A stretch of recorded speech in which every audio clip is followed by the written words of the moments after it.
This one, we do a lot of different markets, inside, outside. What I love about this one is it's quite European in terms of an avenue with trees, and it's always nice to be outside. Yeah, it's got a great atmosphere. I think people popping out of their offices for lunch, they've got a short amount of time, so they want to make the most of it. And it's cool to serve people like that.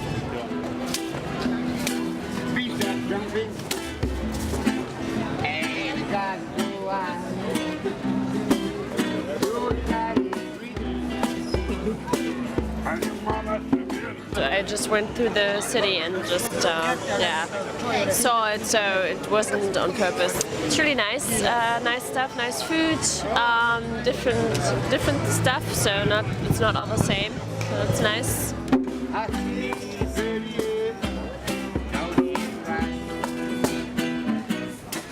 The food's very authentic, it's homemade, you know, it's fresh, so I think that's what makes it good. The selection of people that are here, I think, also helps.